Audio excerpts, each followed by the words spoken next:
It's time to take your business to the next level, the boss level. These are the premier business owner strategies and successes being utilized by the industry's top talent today. Rock your business like a boss, a VoBoss. Now let's welcome your host, Anne Ganguzza.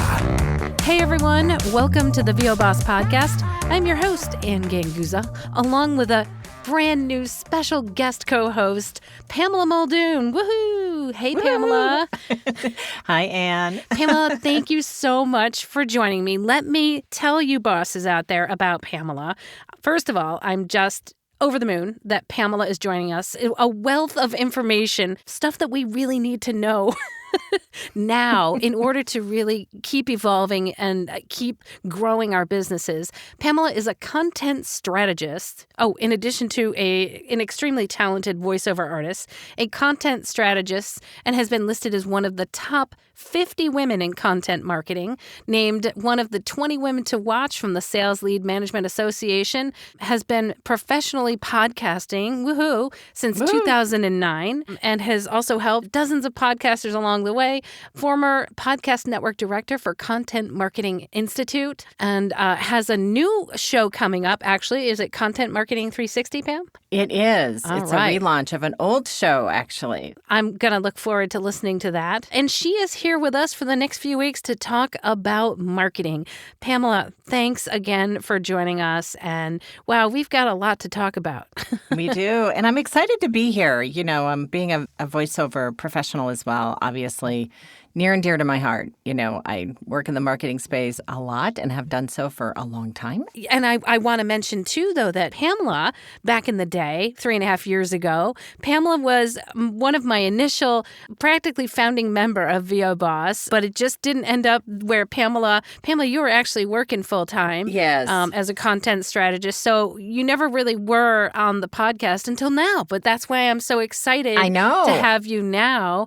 But you were you were very instrumental in the beginning stages of VoBoss and helping me to brainstorm, what type of a podcast I could have. And I'm just going to admit to everybody out there, I was like, I'd never podcasted before.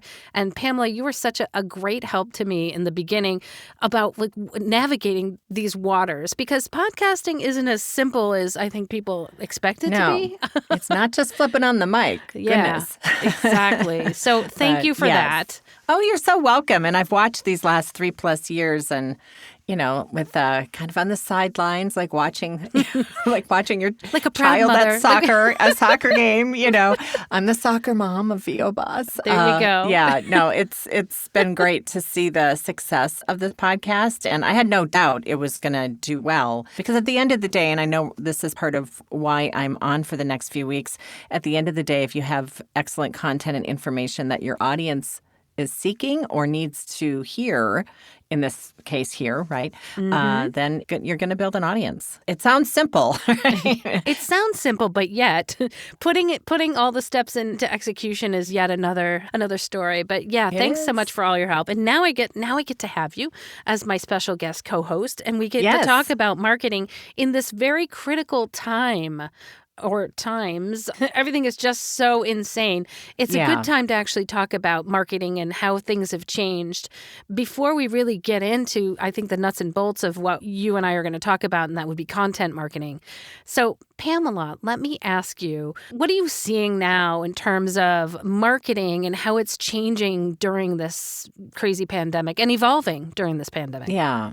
It's interesting in that there's a couple of different, I guess, routes or roads that brands are starting to take. I think when the pandemic first was, was a thing and we were all starting the self-quarantine and the social distancing and all of that, it was all about, I think we can kind of joke if we hear one more ad in these, unprecedented times or, these uncertain times kind of thing. But I think for brands, it was their way of saying, we're here. You don't want to be tone deaf and go, hey, just buy my car. Or, especially now. Exactly. And then we started to progressively see what I internally call the new normal reaction, which is curbside pickup, takeout.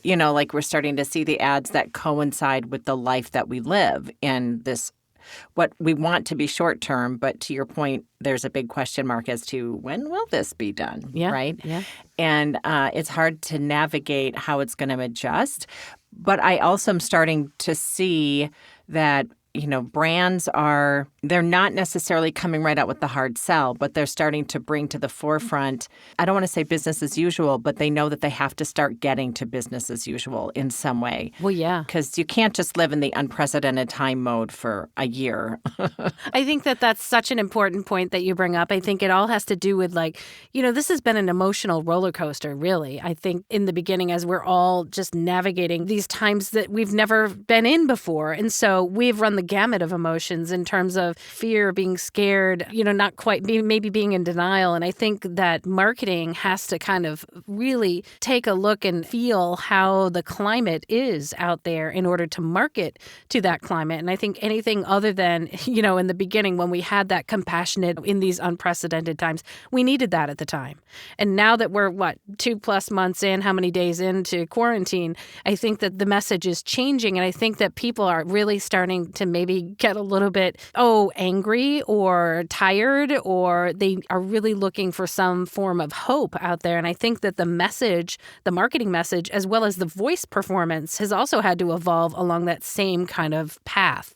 Absolutely. It's interesting that you use the word hope, and this is a lesson for us as those of us that work with brands, as much as it is an opportunity for brands to hear this same narrative, which is, being able to market in today's climate. You may still be marketing to sell a product and service in the long run, right? Right. Buy something. But there's a very different story to get there today. And I know in the coming weeks, we're going to be talking about the importance and the opportunities of using content marketing to drive your voiceover business. But this is really, and I mean this with all my heart and soul, and I've been doing content marketing for a long, long time, as a content marketer, 12, 13 years since it's been an industry, and even before that, it was an industry. But now more than ever, content marketing is critical. It is absolutely content marketing's time. I get goosebumps when I say it. I'm literally goosebumping right now. And you just said one of those phrases, now more than ever. Yes, now more than ever. But it's true. As we laugh. We could have, this could be an SNL sketch at any moment for us, That's Anne. right. Well, I think now it's really come down to businesses are scared. I mean, including voiceover, right? But businesses are scared. They need to keep afloat in these times. And of course, this is not a political show, but any of the aid that might have come to them that either didn't come to them, or I think there's definitely going to be, as we evolve through this, an evolution of businesses that do survive. I mean, right now, of course, I'm seeing, technology companies are thriving through this. Certain companies are doing better than others. Absolutely. Retail is definitely suffering. However, the online businesses, and, I think it will ultimately evolve to more of an online business that will maybe come to the forefront and survive better than most other businesses. And if you're not completely online, well, then you certainly need to take a look at how you might be able to get yourself online in order to be able to survive. Absolutely. And I've seen that in a couple of different ways, right? I work with a telecom company in my marketing agency world. I work with a marketing telecom company out of Alaska, and they are not a work from home company. They are, and they've got a few hundred people in their company, but within 2 weeks, they were able to set up the majority of their employees and virtual. And I was talking to them, and they said, if we would have had to plan this as a thing, it would have taken probably 18 months. Right? This is a project and we're going to make it work. But because it was so instantaneously emergency driven or urgent driven, they made it happen. And I think what's important about that, and what I took from that when I was talking to my client, was we all have the capability to make change and to make pivots happen. It's these urgent opportunities that force us to make change more quickly than planning for it, right? And it teaches us that, one, we can do it, right? Whenever all those times you probably said, I just can't. I don't know. I just can't do that. Yeah, you can do it because if you want to survive, you will. And you have to. And that's so interesting. I'm glad you brought that up because, and of course, you bring up that word that I've been hearing a lot of lately, and that is pivot. And I think that for any voice artist that is currently in their business, I think there's a lot of people out there that one of the biggest problems that we've always had is, how do we get work? And I think that even more so now, there are so many of us out there saying, well, how do I get the work in order to survive in this business? And I think it's important for all of us to really, sit back and take a look at that and figure out how we ourselves can pivot along with what's happening out there in the industry.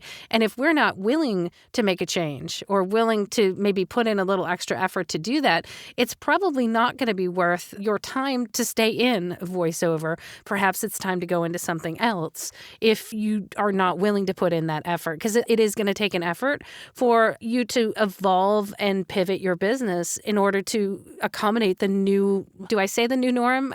Right. I don't even know if the new norm has been established yet. See, that's just it, right? Is there's still so much unknown. And even with, you mentioned earlier, there are some obvious industries or parts of business that tend to see a positive return on different emergency situations, right? Like technology and, everything going online. But then there are those that are just kind of in the middle, right? They're not sure when are, like you said, retail or restaurant or that type of thing. And I think what we're also finding is there are brands that want to stay front and center in front of you. They just don't know quite what to say. We're kind of done saying, we're with you, right? We've done this whole, we feel you, because they're also wondering. But the other flip side to this is with, we're recording this here in early May, and we just had, 20+% unemployment in this country. And that means that the folks that are actually buying these products and services don't have employment. A large percentage of our country, right? So the domino effect of all of that is very much in play. And that's why I said that content marketing's time is so critical in this, because the narrative that you tell as a brand, you have the potential through content to really build a narrative around this. Oh, absolutely. How you treat your employees becomes part. This is really interesting, it becomes part right? of the story. Absolutely. It totally does. Yeah. There's a lot of us that will often say we spend our money based on our morals and our ethics and, our value system, right? But there is something happening right now where people are literally seeing how companies, when they're pushed up against a wall, are going to react. And that's going to affect their revenue in the long term, just simply because A, they were there, or B, they did something unethical, or, like when you hear about some of these larger companies, right, big enterprise companies taking the millions of dollars from the SBA program, for example, that's going to affect their brand. Oh, absolutely. Most definitely. That is so interesting. And I think that it's also a time where we have to be very careful about the effects of social media. Now, I am going to say that almost any company that got that funding from the SBA came under fire and criticism for taking the money. Whereas, sometimes that can just be an effect of people's emotions just running rampant based on pure emotion rather than fact. I know that there are some companies that took the money and then, due to maybe social media outcry, either turned around and gave some of that money back, or they had to go and, I guess, defend their reasons why they were accepting the money, because sometimes there were things that weren't reported. It's kind of crazy. I just know that because some of the technology companies, I've had somebody who worked for a tech company that got criticized for taking the money, when in fact the numbers that had to be reported saying that they were making so much money and the CEOs were making so much money were really untrue. No, it's so true. The information that's floating around doesn't help the anxiety level, right? No, not at all. Of most of us trying to make good, solid decisions of how we want to go. But I think you also made a really interesting point, Anne, with, I don't want to say it's a survival of the fittest, but you kind of, when you talked about, putting that little extra effort, or really being willing to kind of, okay, what do I need to do in my business to stay within this new normal, or to go into this new world? Even when we don't know, I think the fact that you're asking yourself those questions is going to put you in a different category of business owner than those that are just, I'm just going to do what I do, and when this all ends, we'll just go back to normal. And I think there's a lot of things that we've experienced that will never go back to how they were 100%. So yeah, there's some learning to do from there. So, Pam, what are some concrete steps that we can do as voiceover talent, would you say, right now in order to prepare ourselves for this evolving change and how we might market ourselves? Are there certain things that you would do every day to maybe study the market, or what sort of things would you recommend? Yeah, I mean, from a study the market perspective, I think it is really kind of thinking about when you think about the process of purchasing, right, and who's buying what and who needs what, and just really understanding. And of course, the biggest example from a tech side, right, is Zoom, right? They just blew up, went from like 16 million to like over 100 million users in like 10 days or something. But I use that big, obvious example because there's other examples like that, right? There's other examples of industry that is shifting, evolving, changing, where they need time and attention. The other flip side to this is that those of us that already had professional studios set up, we're 5 steps ahead. We just didn't realize it yet, right? Like, I was ready for this and I didn't realize it. You got it. You brought up such a great point. I mean, that was kind of the thing in the voiceover industry, right? All of a sudden, if you didn't have a home studio that really produced great quality sound, well, oops, you weren't prepared for this evolving time. And that is something that became priority number one. And I happen to know the engineers that are working in our own industry have been slammed with business in terms of getting people's studios up to snuff. And that was probably one of the biggest changes that I saw immediately. That and people wanting to study and honing their skills. If they could, they were studying. They were using that extra time. And then there were other people that, were just trying to survive. I mean, it wasn't about necessarily their business. It was really just about their lives changed. It wasn't just, now I've got to go in my home studio and figure out what I'm going to record. It's now I've got my children here that I have to homeschool. I have my husband here, or I have my spouse here, or my significant other, and they're making noise during the day, maybe. Or all the neighbors are on the internet at the same time. Exactly. Yeah, all of a sudden you want to go door to door and say, no, really, you do not need to use your iPad right now. Really. I guarantee it. You can take a break. And I'll tell you, the emotions, I had people I worked with and the emotions just ran rampant. It was just a little more unpredictable than usual. And so that was something that I think, I also, just for me personally, I had to try to accommodate to get used to a different shift in that and a shift in the energy. Even just as recent as this week, there's been a shift in the energy, I think, in regards to the reaction to this pandemic. And I think that we have to just closely monitor that and figure out where the market is in relation to it. Absolutely. And I think along those lines, with all those things going on, there's a word that keeps kind of coming into my mind, and I've shared it in conversations a couple times personally, is the word grace, right? And what I mean by that is we need to give ourselves grace. I think one of the challenges, definitely look to what industries are really ramping up or where you're seeing some growth or some potential. But then it's also okay to take a step back as a human being, right? And just say, know what, today I give myself grace. Yep. And what I mean by that is I think one of the challenges, at least when this first all came about, was, hey, use this extra time to do something, to learn a new language or to, all of a sudden, if you weren't doing something to improve yourself or your business, you were judged. A loser. Yeah, you were judged. And I was reading this going, oh my goodness, this is like a huge change for a lot of people in terms, like you said, kids are at home and, and maybe they've got, then the illness is affecting maybe their family in some way or something. And I think that it's important that we give ourselves some grace and do what we can when we can, because there is so much of the unknown still going to happen. But I also think I want to touch on something, Anne, with this change of the need for more professional home studio talent, and also seeing some of those organizations, like I would say even in, say, the e-learning, for example, that's the genre that gets a lot of attention in terms of the uptick because of the possible online needs and things like that. But if they were using a production house and now there's been a change in how they do things, the opportunity to educate, right, through the power of content on how we can help and serve. And that's what I mean, too. And I know in our time over the next few weeks, we're going to talk deeper into how content marketing can really help a voiceover professional.